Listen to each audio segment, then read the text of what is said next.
Hello नमस्कार student, कैसे हैं आप लोग। उम्मीद करते हैं आप लोग बढ़िया होंगे। अपने यूट्यूब चैनल में सभी का स्वागत करते हैं और करते भी रहेंगे। जो विद्यार्थी प्यारे बच्चों 2024 में मैट्रिक में देने वाले हैं, वो विद्यार्थी प्यारे बच्चों मोस्ट इम्पोर्टेंट सब्जेक्ट लेकर आ रहे हैं, उसको शुरू से अंत तक देखेंगे और अपने दोस्तों को भी क्लास को शेयर कर देंगे। जो विद्यार्थी सब्सक्राइब नहीं किया है प्यारे बच्चों, सब्सक्राइब कर देंगे और अपने दोस्त को भी शेयर कर देंगे। चलिए हम क्लास को स्टार्ट करते हैं बिना देरी किए। आप लोग शुरू से अंत तक देखेंगे और अपने दोस्तों को भी शेयर कर देंगे। चलिए आपका पहला क्वेश्चन स्टार्ट करते हैं। पहला क्वेश्चन है संयोजन तथा वियोजन में अभिक्रिया। चलिए इसका पहला ऑप्शन देखते हैं। संयोजन में जब दो या दो से अधिक पदार्थ जुड़कर एक नया पदार्थ बनाते हैं, जैसे उदाहरण में C+O2+CO2। चलिए दूसरा ऑप्शन देखते हैं। वियोजन में बच्चों जब एक अकेला पदार्थ टूटकर या दो से अधिक सरल पदार्थ बनाता है, जैसे उदाहरण में CO3 हार्ड CaO+CO2। चलिए दूसरा नंबर क्वेश्चन देखते हैं बच्चों। ऊष्माक्षेपी तथा ऊष्मशोषी अभिक्रिया। पहला ऑप्शन इसमें देखते हैं ऊष्माक्षेपी में देखते हैं बच्चों ऐसी अभिक्रिया जिसमें उत्पाद के साथ ऊष्मा बाहर निकलती है, जैसे में श्वसन। चलिए दूसरा ऑप्शन देखते हैं बच्चों। ऊष्मशोषी में ऐसी अभिक्रिया जिसमें ऊर्जा या ऊष्मा का अवशोषण इस्तेमाल होता है, जैसे प्रकाश संश्लेषण। चलिए तीसरा नंबर क्वेश्चन देखते हैं बच्चों। रासायनिक समीकरण को संतुलित की विधि देखते हैं बच्चों। समीकरण के दोनों तरफ अभिकारक और उत्पाद प्रत्येक तत्व के परमाणुओं की संख्या को बराबर करना ही संतुलन कहलाता है। इसे हीट एंड टाइम विधि से किया जाता है। आगे देखते हैं बच्चों, ताकि द्रव्यमान संरक्षण के नियम का पालन कर सके। चलिए चौथा नंबर क्वेश्चन देखते हैं बच्चों। संरक्षण एवं उदाहरण दोनों हम देखेंगे। जब कोई धातु वायु नमी या अम्ल के संपर्क में आती है तो वह धीरे धीरे खराब होने लगती है, इसे संरक्षण कहते हैं। जैसे उदाहरण में पहला लोहे का जंग लगना, दूसरा चांदी का काला पड़ना। चलिए पांचवा नंबर क्वेश्चन देखते हैं बच्चों। रेकार्ड्स अपचयन तथा उपचयन की क्रिया। पहला ऑप्शन इसमें देखते हैं बच्चों। उपचयन में ऑक्सीजन का जुड़ना, हाइड्रोजन का निकलना। अपचयन में देखते हैं बच्चों, अपचयन में ऑक्सीजन का निकलना या हाइड्रोजन का जुड़ना। चलिए तीसरा ऑप्शन देखते हैं। रेकार्ड्स में जहां ये दोनों प्रक्रिया एक साथ होती है। चलिए छठा नंबर क्वेश्चन देखते हैं बच्चों। अम्ल क्षार एवं लवण की परिभाषा। अम्ल में देखते हैं बच्चों, अम्ल में जैसे एसिड बोलते हैं जो स्वाद में खट्टे होते हैं और जल में H+ आयन देते हैं, जैसे उदाहरण में HCl। चलिए अगला देखते हैं बच्चों। क्षार में जो स्वाद में कड़वे होते हैं और जल में OH- देते हैं, जैसे उदाहरण में NaOH। चलिए लवण में देखते हैं बच्चों। लवण जैसे साल्ट बोला जाता है। इसमें देखते हैं अम्ल और क्षार की अभिक्रिया से बनने वाला पदार्थ, जैसे उदाहरण में NaCl। चलिए 7वां नंबर क्वेश्चन देखते हैं बच्चों। बेकिंग सोडा खाने का सोडा बनाने की विधि इसमें देखते हैं। चलिए इसका रासायनिक नाम सोडियम हाइड्रोजन कार्बोनेट NaHOCO3 है। इसे अमोनिया सोडा विधि साल विधि द्वारा बनाया जाता है। इसका चलिए सूत्र देखते हैं। इसका सूत्र है जो NaCl + H2 + CO2 + NH3- + NH4Cl + Na। इसका सूत्र बहुत इंपॉर्टेंट है बच्चों आपके लिए। जल्दी से जल्दी ये याद कर लीजिए और मेरे चैनल को भी सब्सक्राइब कर दीजिए। चलिए 8वां नंबर क्वेश्चन देखते हैं बच्चों। धवन सोडा धोने का सोडा बनाने की विधि। बेकिंग सोडा को गर्म करने पर सोडियम कार्बोनेट प्राप्त होता है, जिसका पुनः क्रिस्टलीकरण करने का धावन सोडा बनता है। इसका सूत्र देखिए बच्चों। इसका सूत्र होता है NO2CO3 10H2O। इसका बहुत इम्पोर्टेंट है बच्चों, जल्दी से जल्दी आप लोग याद कर लीजिए। आपके बोर्ड के एग्जाम में यही पूछेगा। जल्दी से जल्दी लाइक सब्सक्राइब और कर दीजिए बच्चों। आगे अगला नंबर क्वेश्चन देखते हैं। 9वां प्लास्टर ऑफ पेरिस, जैसे पोप कहते हैं। इसका सूत्र होता है CaSO2 1/2 H2O। चलिए अगला ऑप्शन इसका देखते हैं। बनाने की विधि जिसको 363 के के पर गर्म करने पर यह जल के अणु त्याग कर पॉप बनता है। दूसरा ऑप्शन देखते हैं इसका उपयोग। जैसे उपयोग देखते हैं इसका, टूटी हुई हड्डियों को जोड़ने में, मूर्तियाँ बनाने में। चलिए इसका 10 नंबर क्वेश्चन देखते हैं बच्चों। पीएच मान से आप क्या समझते हैं? चलिए इसका देखते हैं। किसी विलयन की अम्लता या क्षारकता को मापने वाले स्केल को पीएच स्केल कहते हैं। जैसे में बच्चों पीएच बराबर 7 बराबर अम्लीय, जिसमें पीएच बराबर 7 उदासीन शुद्ध जल। तीसरा पीएच बराबर 7 बराबर क्षारीय। चलिए इसका 11वां नंबर क्वेश्चन देखते हैं बच्चों। धातु, अधातु तथा उपधातु। पहला इसका ऑप्शन है धातु जो चमकदार होते हैं और बिजली के सुचालक होते हैं, जैसे में लोहा और तांबा।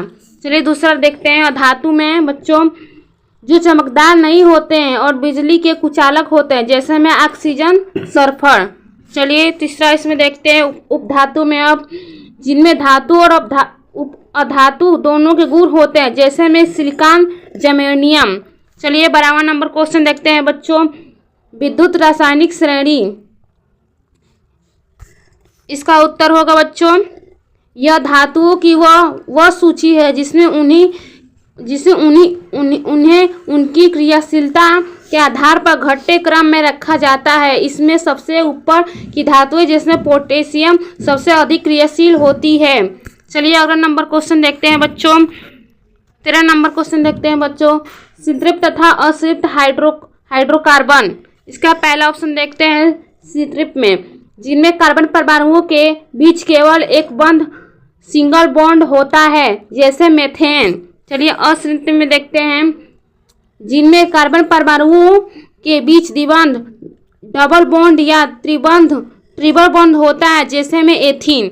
चलिए 14 नंबर क्वेश्चन देखते हैं बच्चों। सजातीय श्रेणी। इसका आंसर होगा बच्चों कार्बनिक यौगिकों की ऐसी श्रेणी जिसमें सभी बच्चे सदस्यों का कार्यात्मक समूह एक जैसे होता है और 2 लगातार सदस्यों के बीच CH2 का अंतर होता है। चलिए 15वां नंबर क्वेश्चन देखते हैं बच्चों। खनिज तथा असंख्य में अंतर।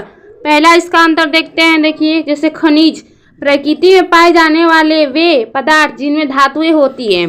अयस्क में देखते हैं बच्चों अब वे खनिज जिनमें धातु को आसानी से और कम खर्च में निकाला जा सके। नोट सभी अयस्क खनिज होते हैं, लेकिन सभी खनिज अयस्क नहीं होते हैं बच्चों। चलिए 16वां नंबर क्वेश्चन देखते हैं बच्चों। IUPAC नामकरण देखते हैं। इसका देखिए उत्तर बच्चों, यह रसायनों का नाम देने की एक अंतर्राष्ट्रीय पद्धति है ताकि पूरी दुनिया में एक ही रसायन को एक ही नाम से जाना जाए। जैसे उदाहरण में शराब को एथेनॉल कहना। 17वां नंबर क्वेश्चन देखते हैं बच्चों। साबुनीकरण में अभिक्रिया। इसका आंसर देखते हैं बच्चों।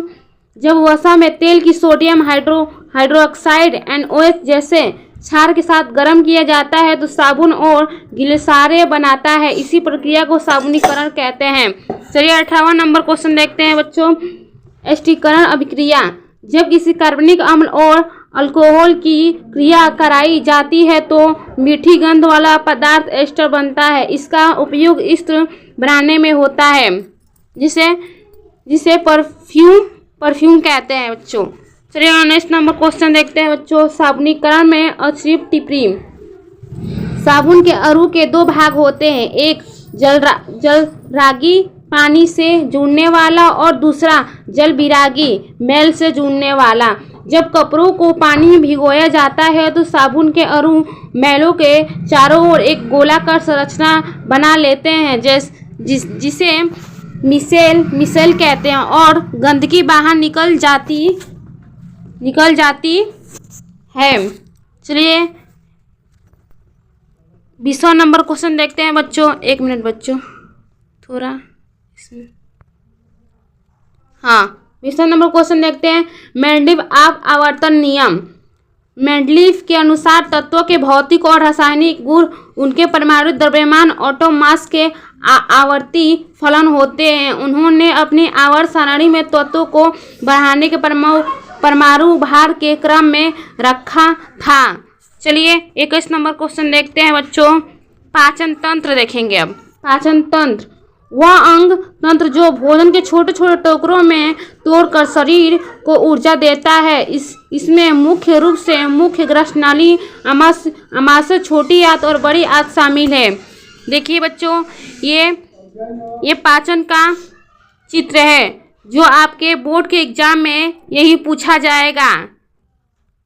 चलिए अगला नंबर देखते हैं, 22 नंबर क्वेश्चन। बच्चों रुकिए बच्चों, थोड़ा साफ देखने के लिए जूम करना पड़ेगा बच्चों। हाँ, अगला नंबर क्वेश्चन देखते हैं, श्वसन तंत्र। वायुमंडल से ऑक्सीजन लेना और शरीर से कार्बन डाइऑक्साइड CO2 बाहर निकालने की प्रक्रिया, इसमें नासिका, श्वास नली और फेफड़े मुख्य अंग है। चलिए 23 नंबर क्वेश्चन देखते हैं बस बच्चों, उत्सर्जन तंत्र। शरीर से हानिकारक अविशिष्ट पदार्थ जैसे यूरिया को बाहर निकालने वाला तंत्र, इसमें मुख्य भूमिका वृक्क, किडनी की होती है। चलिए बच्चों आगे देखते हैं, यूनियन स्टडी। ये भी आपके बोर्ड एग्जाम में यही पूछेगा, जो आपके लिए बहुत इम्पोर्टेंट है बच्चों। इसे अच्छे से तैयारी कर लीजिए। चलिए अगला नंबर क्वेश्चन देखते हैं बच्चों,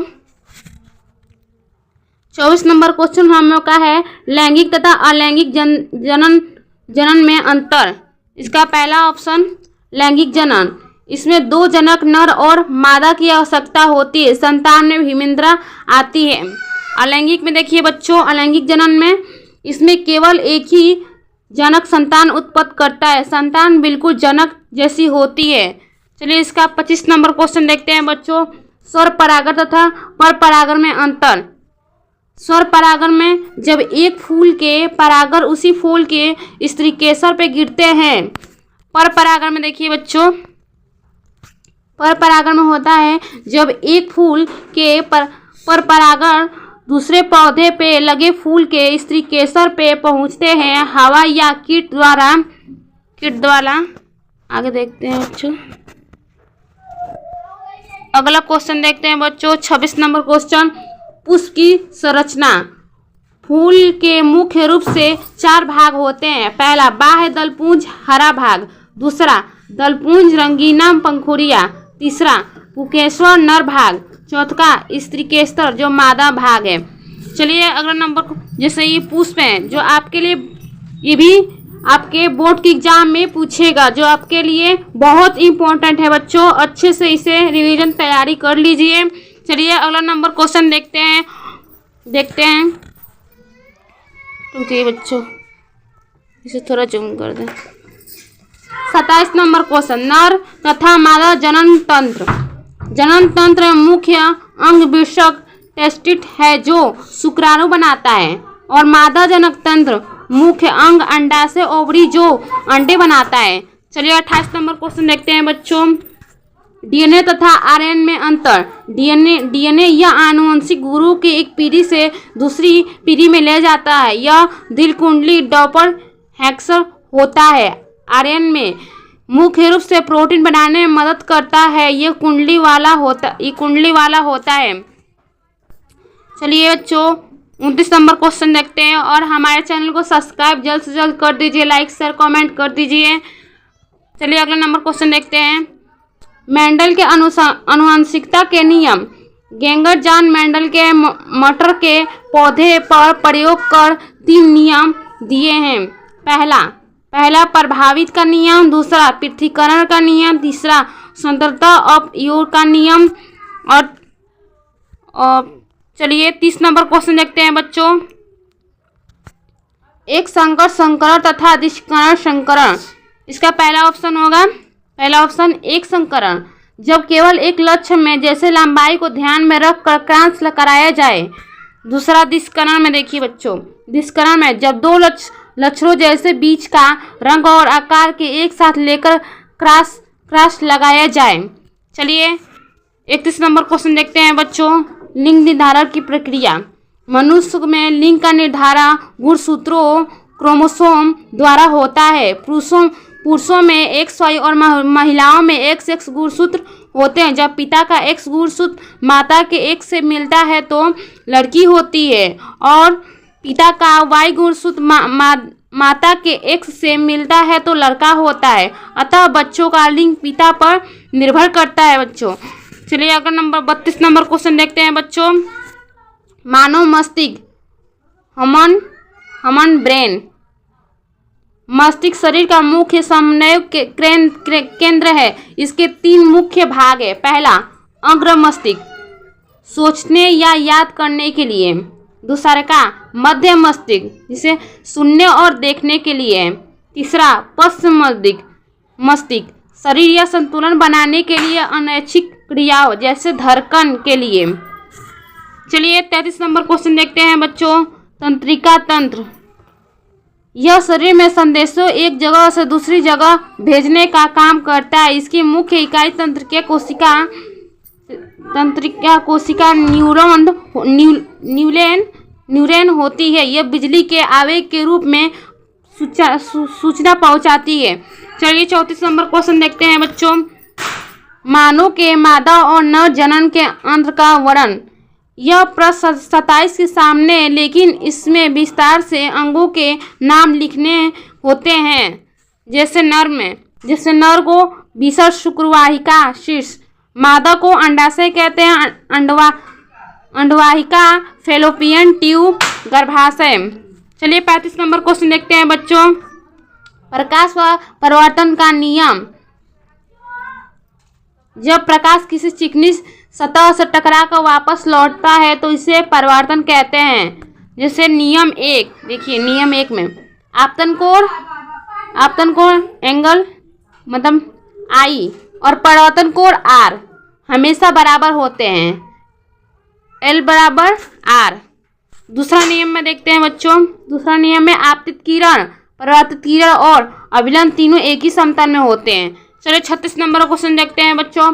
अवतल दर्पण उत्तल दर्पण से प्रतिबिंब का बनाना। पहला अवतल दर्पण में देखेंगे। अवतल दर्पण में यह किरणों को सिकोड़ता है। यह सीधा और बड़ा, उल्टा और छोटा दोनों तरफ के प्रतिबिंब बना सकता है। उत्तल दर्पण में देखेंगे बच्चों। उत्तल दर्पण में यह किरणों को फैलाता है। यह हमेशा सीधा और छोटा प्रतिबिंब बनाता है, जैसे में गाड़ियों के साइड मिरर में। चलिए 37 नंबर क्वेश्चन देखते हैं बच्चों। प्रकाश का अपवर्तन तथा नियम। जब प्रकाश एक माध्यम से दूसरे माध्यम में जाता है तो वह अपने रास्ते से थोड़ा मुड़ जाता है, जिसे कहते हैं स्नेल का नियम, sine I sine R constant एक निश्चित माध्यम के लिए। चलिए अगला नंबर क्वेश्चन देखते हैं। 38 नंबर क्वेश्चन देखते हैं। लेंस से प्रतिबिंब का निर्माण। लेंस 2 प्रकार के हैं, उत्तल और बीच में मोटा और अवतल बीच में पतला। उत्तल लेंस की रो को एक बिंदु पर इकट्ठा करता है, जबकि अवतल लेंस उन्हें फैला देता है। चलिए अगला नंबर क्वेश्चन देखते हैं 39, जो आपके लिए बहुत इंपॉर्टेंट है बच्चों। जल्द से जल्द सब्सक्राइब कर दीजिए। चलिए आगे देखते हैं। 39 नंबर क्वेश्चन हमारा है कि लेंस की क्षमता, पावर ऑफ लेंस की फोकस दूरी f की म्यूक्रिंग को लेंस की क्षमता p कहते हैं। इसका भी सूत्र है p बराबर 1/f मीटर में मात्रक। इसका एसाइक डाइफ्रोड d होता है, जो आपके लिए बहुत ही इंपॉर्टेंट है। ये सभी सूत्र आप लोग याद कर लीजिए बच्चों, आपके बोर्ड के एग्जाम में यही आएगा। चलिए 40 नंबर क्वेश्चन देखते हैं। निकट दृष्टि दोष। इस दोष में व्यक्ति को पास की वस्तुएं जो साफ दिखती है लेकिन दूर की नहीं। पहला कारण, देखिए पहला ऑप्शन कारण है नेत्र गोलकर का लंबा होना या लेंस की वक्रता बढ़ाना। दूसरा निवारण में देखेंगे बच्चों, अब 1 मिनट, हाँ देखेंगे। इसके लिए अवतल लेंस कॉन्वेक्स लेंस का प्रयोग किया जाता है। चलिए 41 नंबर देखेंगे बच्चों। 41 नंबर क्वेश्चन, दूरदृष्टि की दोष। इसमें व्यक्ति को दूर की वस्तुएं साफ दिखती है लेकिन पास की नहीं। पहला निवारण में देखिए, इसके लिए उत्तल लेंस कॉन्वेक्स लेंस का प्रयोग किया जाता है। 42 नंबर क्वेश्चन देखते हैं बच्चों। मानव नेत्र माने ह्यूमन आइज, इसे इंग्लिश में ह्यूमन आइज कहते हैं। मानव नेत्र एक प्राकृतिक लेंस की तरह है। इसके मुख्य भाग है कार्निया, आइलिस, पुतली, रेटिना और लेंस। रेटिना पर वस्तु का उल्टा और वास्तविक प्रतिबिंब बनाता है। चलिए अगला नंबर क्वेश्चन देखते हैं। हार्मोनी, जो आपके लिए बहुत ही इंपॉर्टेंट है। ये भी आप लोग रिवीजन कर लीजिए और जल्द से जल्द सब्सक्राइब, लाइक, कमेंट, शेयर कर दीजिए बच्चों, अपने दोस्तों को भी। चलिए अगला नंबर क्वेश्चन देखते हैं। 43, ओम का नियम तथा सत्यापन। निश्चित तापमान पर किसी चालक में बहने वाली धारा आई उसके सिरों के बीच विभवांतर भी के समानुपाती होती है। इसका सूत्र है भी बराबर आई आर, जहाँ आर प्रतिरोध है। ये आपके लिए बहुत ही इम्पोर्टेंट है। ये भी जो जितना भी सूत्र हम बता रहे हैं ये आपके लिए बहुत इंपॉर्टेंट है बच्चों। जल्द से जल्द आप लोग लाइक, शेयर, कमेंट प्लीज़ कर दीजिए और हमारे यूट्यूब चैनल में बने रहिए। चलिए अगला नंबर क्वेश्चन देखते हैं। 44 नंबर, विद्युत धारा। आवेश के प्रभाव की दर की विद्युत धारा कहते हैं। मात्रक SI मात्र एम्पियर ए है। चलिए 45 नंबर क्वेश्चन देखते हैं। प्रतिरोध, एक चालक का वह गुण है जो धारा के बहने का विरोध करता है। मात्रक इसका SI ओम है। चलिए 46 नंबर क्वेश्चन देखते हैं बच्चों। विशिष्ट प्रतिरोध, किसी पदार्थ के 1 मीटर लंबे और 1 वर्ग मीटर के क्षेत्रफल वाले तार के प्रतिरोध को उसका विशिष्ट प्रतिरोध कहते हैं। यह केवल पदार्थ की प्रकृति पर निर्भर करता है। चलिए अगला नंबर क्वेश्चन देखते हैं। 47 नंबर क्वेश्चन बच्चों। श्रेणी क्रम में संयोजन, जब प्रतिरोधों एक बाद एक जोड़ा जाता है इसमें कुल प्रतिरोध बढ़ा जाता है। इसका सूत्र है बच्चों RS बराबर R11 plus R12 plus R13। चलिए अगला नंबर क्वेश्चन देखते हैं बच्चों। 48 नंबर, समांतर क्रम संयोजन, जब सभी प्रतिरोधों के सीधे के एक साथ जुड़े हो इसमें कुल प्रतिरोध कम हो जाता है। घरों में यही संयोजना उपयोग होता है। इसका सूत्र भी होता है बच्चों 1/R1P बराबर 1/R11 1 plus 1/R12 plus 1/R13। चलिए अगला नंबर क्वेश्चन देखते हैं। 49 नंबर क्वेश्चन देखते हैं। चुंबकीय बल रेखाएं, ये वे काल्पनिक रेखाएं हैं जो चुंबक के उत्तर ध्रुव N से निकलकर दक्षिण ध्रुव S पर समाप्त होती है। ये रेखाएं कभी एक दूसरे को नहीं काटती। चलिए 50 नंबर क्वेश्चन देखते हैं। बायोस्वेट का नियम, बायोस्वेट का नियम, यह नियम किसी चालक का तार का धारा बढ़ाने के कारण उसके आसपास पैदा होने वाले चुंबकीय क्षेत्र की तीव्रता को बताता है। चलिए अगला टॉपिक में हम मिलते हैं बच्चों, तब के लिए बाय।